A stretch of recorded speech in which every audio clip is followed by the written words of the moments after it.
planets and we would get along so well together, flying down imaginary roller coaster paths along the sky. I can do somersaults around Jupiter. I feel like it. Nothing can stop a planet, but planet can stop anything at all. Every man, every woman. Sun, planet.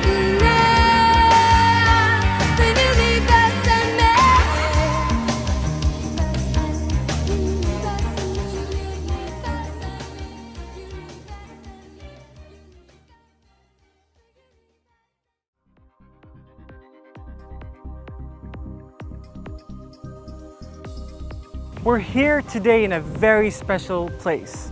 We've been invited by a person who is in love with birds, in love with taking photos of birds. We thought we'll meet him today, we'll see a couple of photos that he's taken and also talk to him about this natural wonder that we're in. But I think there's a small challenge, or perhaps it's very large actually. I'm going to try to transcend and translate the kind of smell I'm smelling right now from all these plants that are around. We probably forgot to smell them, or we don't actually have them in the city. I'm going to try to make you understand and probably feel the type of odor and smell that is invigorating that we can smell over here. Do stay with us for this episode.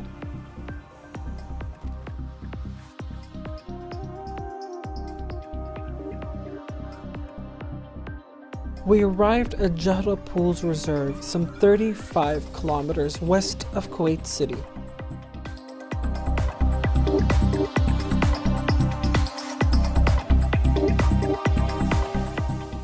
Amazingly, there is fresh water here.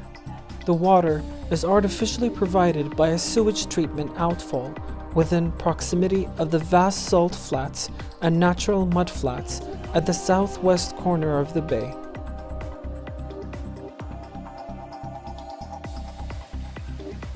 The ponds and reed beds created by the waters are oasis-like. Green reed beds and muddy shallows surrounded by sand flats and a hint of the desert hills in the distance.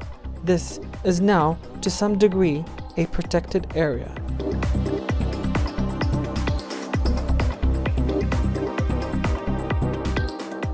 Within an hour, we spotted 22 bird species and made some interesting observations on autumn migration, start time, and breeding potential of this small wetland.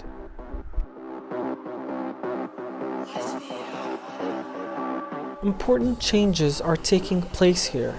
The area of the reserve will expand to cover approximately 20 square kilometers, while previously covered only 0.7 square kilometers.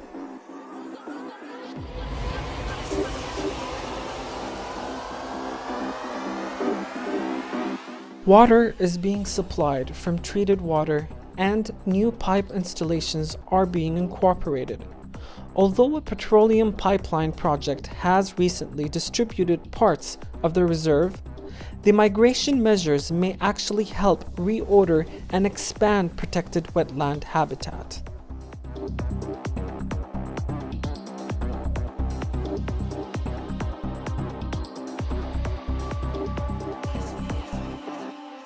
Mike, the first thing that I'm feeling right now is actually, I'm sure we're standing in a very nice backdrop, if you will, but the first thing that I'm feeling is the sense of smell that's coming from the grass, I'm gonna guess. And there's a sense of overwhelming tranquility. Can we talk about the types of plants in this reserve? The predominant species here is as you can see, it's Phragmati reeds, very common in any sort of wetland reserve. It thrives on water, and as you can see, it's expanding at a rapid rate. But obviously all this greenery will give you that sense of freshness.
something that is contagious. Like as soon as you really get into how important nature is, and Yeah. especially if you live in a city, it really, like, because the passion is so strong about it, it really jumps from one person to the other. Yeah. And they probably don't know it, and you don't know that you're, but you're basically feeding that seed, but you don't know about it. You probably won't see it at the same time, but you know, maybe your grandchildren or your That evolve children over time, yeah.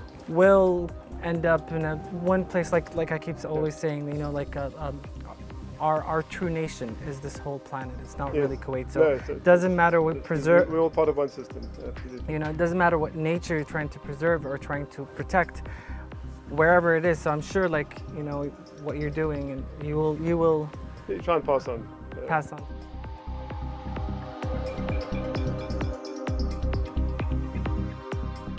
Let's move to the types of perhaps species of birds that migrate to Kuwait, and have you seen any kind of species that are new to you, or have you seen anything that's special?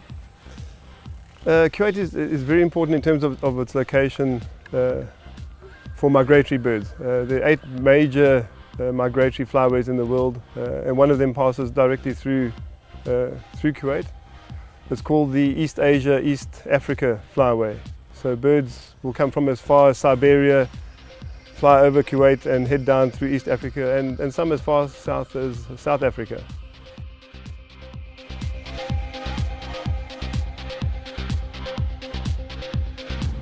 It's hard to understand that anyone would come here and not fall immediately in love with this place. The type of grass that's here, it just gives the smell, it's invigorating, and it gives a sense of energy. The type of water, it's very clean, and what really strikes me actually is that there's not a single piece of litter. That's not something you see in the city.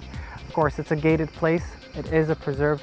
I do get up to the part of the show where I ask Mike about the different types of species. Unfortunately, while we were talking, gunshots happened, and apparently these people were trying to shoot some ducks or something like that, and Mike immediately got on his phone to make sure that they're not inside the preserve, to make sure that, you know, we are safe.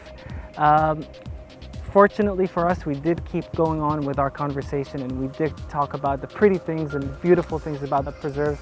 So do stay with us for this part of the show.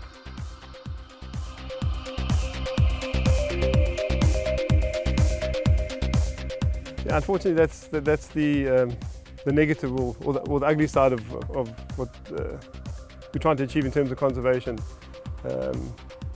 And it's not restricted wholly to Kuwait. It's something that happens across the Middle East and the Mediterranean during migration, where many hundreds of thousands of birds are killed and shot every year. And it happens too in Kuwait. Sadly, we're hearing some shots from inside the reserve today. That is not allowed. What do you do in cases like that? What are the procedures? There aren't really any fixed procedures, but at least for this reserve, if you can report it to the guards at the gate, they will then contact the authorities who will come and see what they can do. Are they normally successful in catching these people, or they just disappear? A bit of both. Sometimes they disappear, and sometimes they catch them. What happens after that, I'm not exactly sure, but I think there's some sort of warning. Maybe they confiscate the firearms, because I mean this is a national reserve. It's a protected reserve. It's classified as an important bird area with BirdLife International, so it has a lot of credibility, and it's very sad that these kind of practices would happen, at least inside here. In your opinion, what can, I don't want to say the word stop, because I'm sure you've tried many things. What can educate these types of people that are doing these things, or what can touch their heart for them to understand what they're doing is really, really not, you know, a very good thing for this reserve? I think there's 2 aspects. One is awareness and education, and telling people of Kuwait what they have in terms of a jewel like this reserve, in terms of the heritage, the biodiversity, because many people are unaware of how many birds actually occur in Kuwait. And the other is maybe through NGOs like the Kuwait Environmental Protection Society, through the EPA, is have some dialogue with the shooters, and at least get some level of understanding that, like they do in other countries, like in England and America, they have shooting is regulated, so yeah, shooting can happen, but I mean there's regulation in terms of bag limits and seasons and what you can shoot when. So I mean it can happen, and in those countries a lot of that revenue gets put back into conservation and to protecting wild areas. So it's possible that it can happen, but it's going to take some time and willingness from both sides to at least reach some sort of compromise. But education and awareness and letting people know about the beauty of what is here and what can be enjoyed is probably the more important thing to do.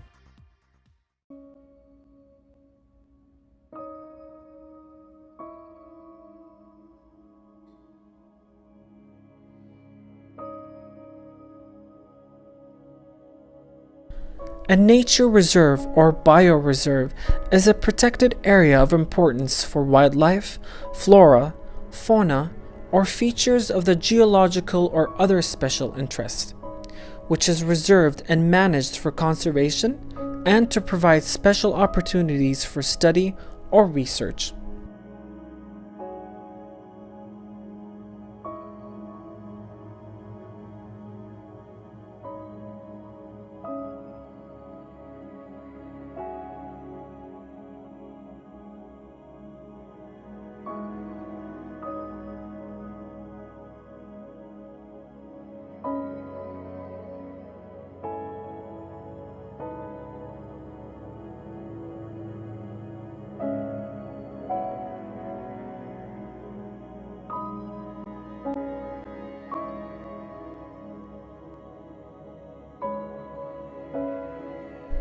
Nature reserves may be designated by government institutions in some countries, or by private landowners such as charities and research institutions, regardless of nationality. Nature reserves fall into different categories depending on the level of protection afforded by the local laws.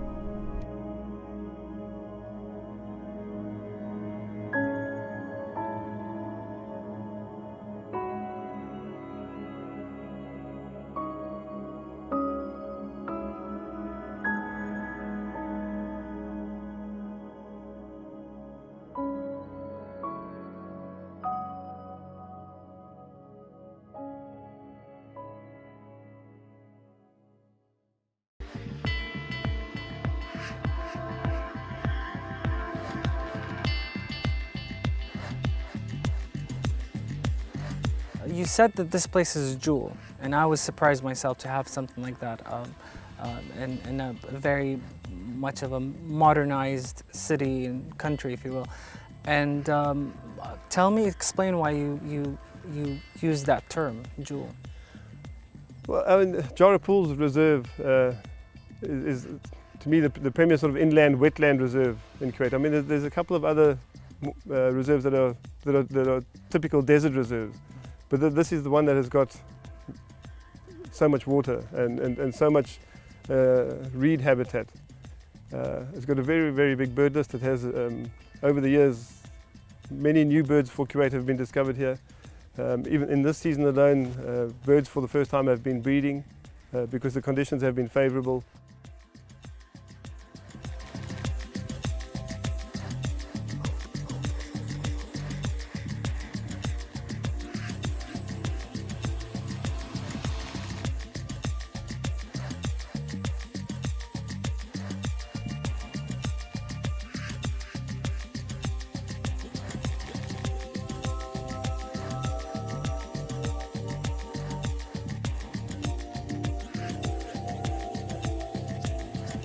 I want to ask you, Mike, where do you see this place in 50 years? Or how do you see it? Well, I mean, in the time that I've been here, which is almost 8 years now, I mean, I've seen a huge change for the better. In terms of protection is better, the fencing is better, the important resource of water has become more stable. In 50 years' time, I mean, there's plans to make it bigger, to take it much further down the coast, so to include a big piece of the coastline together with the reserve. Yeah. But hopefully in 50 years' time, this will still be a premier reserve in Kuwait. Well, I think your efforts and your love just for this place is probably a part of why this place is still growing.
The water reserve you see behind me is very special. We spoke about a couple of things like birds, species, and the types of plants that are here, but right now I'm going to talk to Mike about the type of water that we have here and if there's life form in it.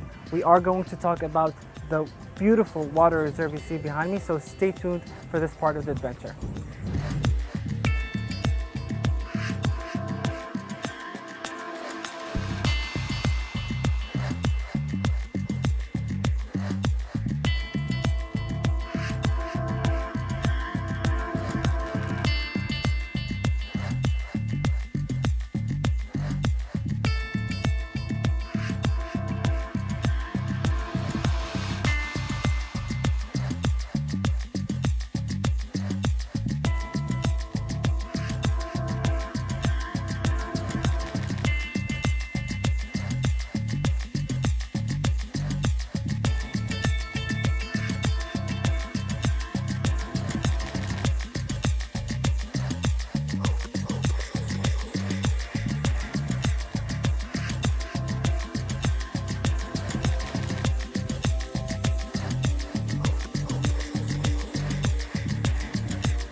There is a type of life form, I'm sure, because the way the birds are flying over the water, I'm sure you know better, is they're trying to feed and out of it. I mean, and obviously each species has its own diet requirements. So things like ducks will eat algae and grasses, whereas a kingfisher will catch fish.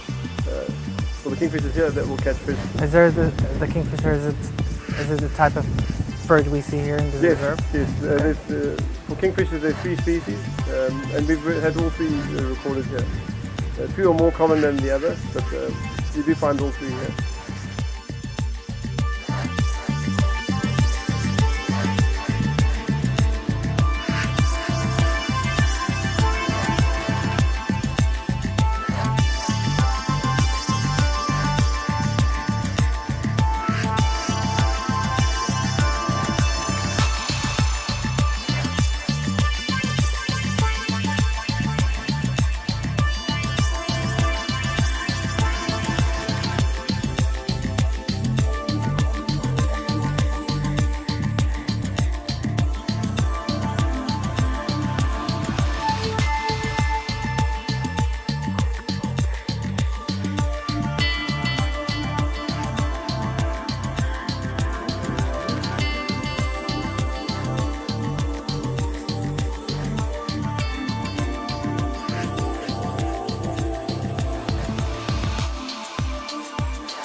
That's actually reminded me of a very important question that a friend asked me yesterday when I was telling this friend that I'm coming to this reserve. And he told me to ask you specifically that if you know why in past years, let's say 30 years, we used to see very specific types of species in Kuwait, Yes. in the city, that we don't see anymore.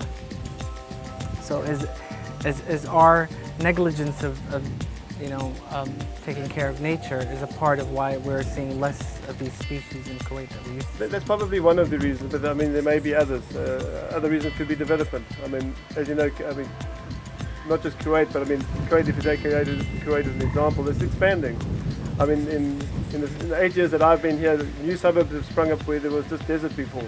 So habitat is becoming less available, and obviously birds will move where there's habitat. If that's gone, then they need to go elsewhere. True. So Very logical. There's multiple factors that could affect why birds are no longer seen or come to a certain place. Provide the medium, and you will see, Yes. like you said, protect them. and protect them, and you'll see these species that you thought have disappeared. Will come You'll see them come back, and then don't care about it so much. You'll see them disappear. Yeah, Simple as exactly, that. exactly. Thank you very much, Mike. It's a pleasure.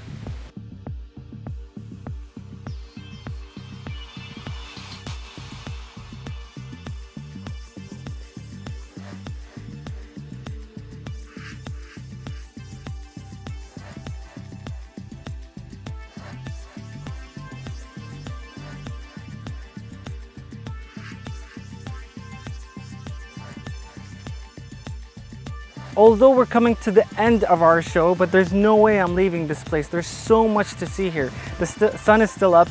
I'm probably gonna stay until the sun goes down. Mike lent me his camera here. As you can see, it's very heavy. I'm gonna try to impress him with a couple of shots. It's not gonna be very easy.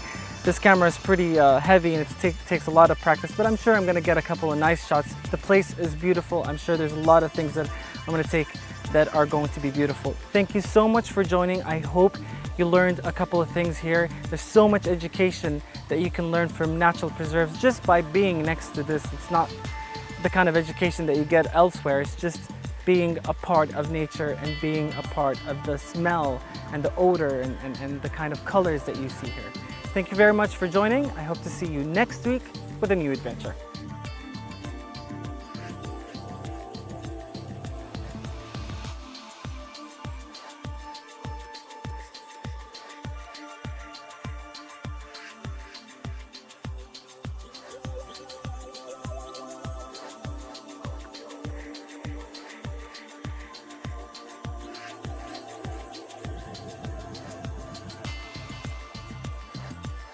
Planet, the love of nature.